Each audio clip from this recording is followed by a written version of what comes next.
Hey guys, Martin here bringing another Dragon Ball Z Dokkan battle video, and so today we are going to be talking about a simple question with a more complicated answer, I suppose you could say, which is, are the days of top grossing done for Dokkan battle? Now, this is a question that, like I say, the answer is a bit complicated because of multiple factors, including the newest thing to have come on board the scene, which of course we've all been talking about recently. I made a video going over like how to set it all up, which is of course the web store.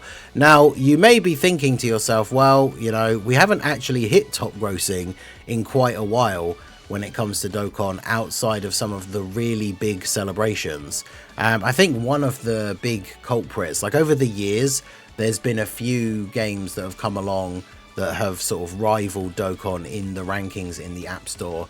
There was that horse racing girl game in like Japan, was it Uma something or other, that will like beat Dokkan every now and then to like #1. Because I remember a few years ago where Dokkan would get top grossing for almost every celebration apart from some of the filler Dokkan Fest, what we would call, right, like Tao is now for June. Although sometimes some of them would get top grossing as well, depending on who it was. Characters, I actually don't know if he did, but releases like Int Super Saiyan 4 Gogeta, who was a filler Dokkan Fest but was like super hype. Int Kid Goku was one of the fastest hitting top grossing for JP, because obviously DB Saga stuff is a bit more popular in Japan than everywhere else. That was one of the fastest top grossings in like on the JP version at that time. And then over time, things have sort of dropped off a little bit, largely because we've talked about this in the past, but the gacha market is a lot more expansive than it used to be. There are a lot more games available, there's a lot more variation, more games are coming out all the time, and obviously, as much as Dokkan does keep making improvements here and there, things like quality of life upgrades, like animation quality, all that kind of stuff, the game is 10 years old, right? There are people that, especially if you're free to play and you go a good few banners without pulling new units or anything like that, there are people that will just eventually get tired of the game and stop playing it. So there are a lot of different reasons for why top grossing is not something that we see outside of the really big celebrations, right? Like the anniversary worldwide celebration, they basically always hit top grossing because for a lot of people, those are the only celebrations where they actually will spend money. And for a lot of players as well, people who put the game down for a little bit, those are the celebrations where people come back because they have the big hype headliner characters who are incredibly powerful. Usually with the anniversary especially, those characters are releasing as like the new best characters in the game. So if you haven't been playing the game for a while, you not only are not going to have super strong teams for all the new content, but you want these new characters and you haven't been playing for a while, so you potentially don't have a lot of stones. There's a lot of content that you could go through to get stones, but obviously a lot of people, when these big celebrations happen, they want to come back and just immediately summon and get the new units, so those people will come back and spend money. So, and you know, like I say, there are people who are free to play for most of the year and then will just spend, even if it's just a little bit. There's a very large percentage of players, I would imagine, who only spend money during those big celebrations. So they basically always hit top grossing. However, Global Dokkan campaign is going to be coming up in just over a week's time, I guess, yeah, just over 2 weeks, because we're expecting a countdown celebration which should begin around the 30th. I'll do a video going over that in a bit more detail closer to the time, because the best guess date for Global Dokkan campaign is the 7th of July, which is of course the anniversary of the global version of the game. Now, will we hit top grossing during that celebration? That is the question, because this post, and the thing we're going to talk about here, this is about Legends, this original post here from someone called Spider. So no top grossing for part 2 of the Legends anniversary. Not a single country made it into the top 10. Best place I found was France at 11. Were you expecting this? Now, there's a whole other question about part 2 for the Legends anniversary to do with Saiyan Saga and hype. I made a video yesterday talking about that, so do check that out if you haven't seen it and give me your thoughts on the Saiyan Saga. But as Truth said here, this has got to be because of the web store. I bet Dokkan will also not have the same presence in these rankings moving forwards. So the web store is the big new thing that is being pushed like by Dokkan.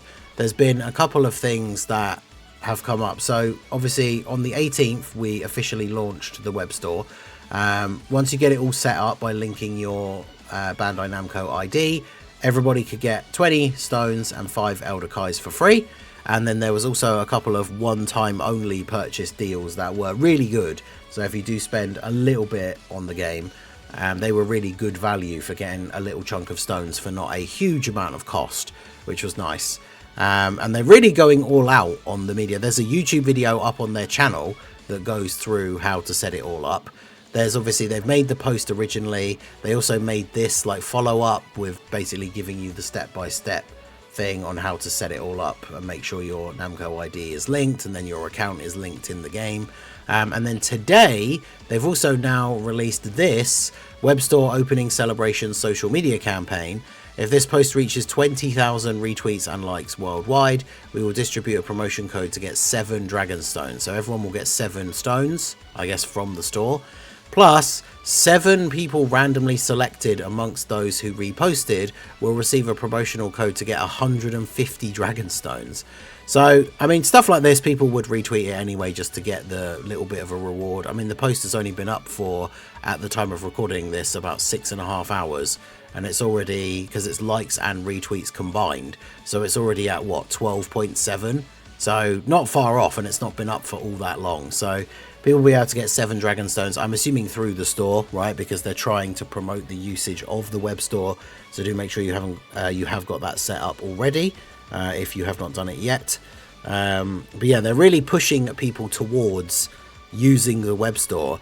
And this is the big thing, and what we come back to with this tweet and talking about top grossing is, of course, if you buy stones through the web store, this doesn't count in any way towards top grossing because, you know, as I'm sure most people know, I probably don't need to explain this, but top grossing is how much apps are making on the App Store, whether it's for Google or Apple. So if you're spending money through the official Dokkan web store, you're not spending money in the App Store. Now, this is a thing we talked about the other day when we did a breakdown of the web store. Certain places, like me in the UK, for example, the prices on the web store like aren't actually that crazy in comparison to the in-game prices as they are now. Like the special offer stones for like these are kind of similar to the sale prices.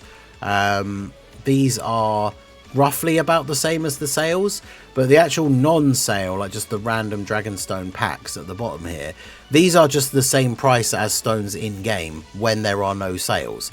The only difference is you get a couple of extra, like this $44.99 in-game is a 91 stone pack, whereas on the store it's 99.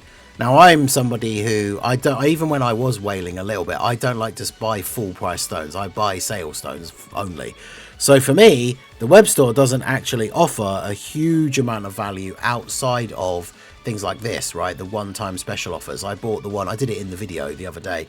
There was one for like $4 for, I can't remember how many stones it was now. Was it 30 something? It was pretty good. And then there's this one, which is 150 for 25. Like, this is very good value as well. I get paid on Monday, so I'm going to be picking this up ready for GDC. But this is very, very good value. But outside of this, I probably won't be using the web store all that much. So it'll be interesting to see. I think some of you guys commented as well, depending on where you are, that the value isn't all that great. So there probably will still be quite a lot of people that are using the in-game, especially for the sales. Because the sales especially do seem to be better value for the web store, better value than the web store, at least based on, like for me, UK prices and everything. Now, the thing I mentioned in that video that I made about the web store the other day, if you're on JP, the prices do work out that little bit better. Like somebody in the UK who plays JP, the stones work out as being like half the price, which is obviously, you know, very, very good. So it's interesting to think about how this will affect the landscape, because if you're in a region where stones are cheaper on the web store, even if it's only by $1, because the web store gives a couple of extra stones for those packs as well, it's like, why would you not be buying them from the web store, even if you are only saving $1? Now, the big question is, some people will say, well, if we're not going to get top grossing anymore, then are we going to miss out on stones? And fortunately, I do think the answer to that is no, because we have seen in the past celebrations where we all kind of assumed that we probably would hit top grossing, because we often do for something in that time slot, and then we didn't. And a lot of people got worried about their potential free stones, only for Dokkan to turn around and just do a thing at the end of the celebration where they just do a little news announcement that's just like a thank you reward thing, right? Where it's like, thank you for supporting Dokkan Battle during the such and such campaign. Here's like 30 stones for everybody. And the thing is, and this is something that we've talked about for a few years now with the game that we've kind of known, is that they essentially have a certain amount of stones that they allot for a celebration. So let's say a celebration is going to give out like 400 stones in total. That includes like 30 stones for top grossing, if they think that that celebration is likely to hit top grossing. And then if it doesn't, they just give out those 30 stones anyway, because they'd allotted a certain amount of stones to give out. It's like when people say in celebrations where, you know, we get 2 units EZA in one Extreme Z battle instead of 2 separate ones, and people will say, oh, this is terrible because we get 30 less stones. This allotment of stones is kind of what comes into that, right? Like, they only allot a certain amount of stones for the celebration, so if they want to EZA 2 units but they only want to give out 30 stones, they put them both into one Extreme Z battle. So when people complain and say, oh, this should have been 2 separate ones, it was never going to be 2 separate ones, and the alternative is that we just only got 1 EZA instead of 2. And for the sake of not having to do 2 30-stage EZAs, because we all hate those, I'm not too bothered about that, as long as we are getting the same amount of stones overall. So I think the takeaway from this is, whilst top grossing has often been a contentious subject because other games have come along and kind of held Dokkan back from getting it, and now, you know, with the market being so much more expansive for gacha games, we're not seeing global hit. I keep saying global just because I play global, I'm global brained.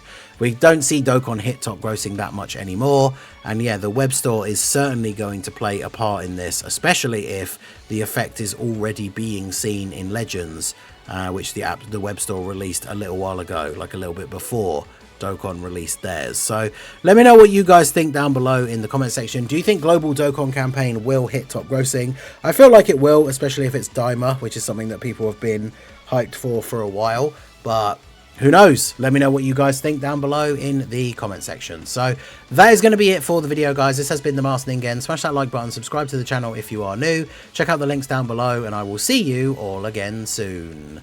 Have a good one.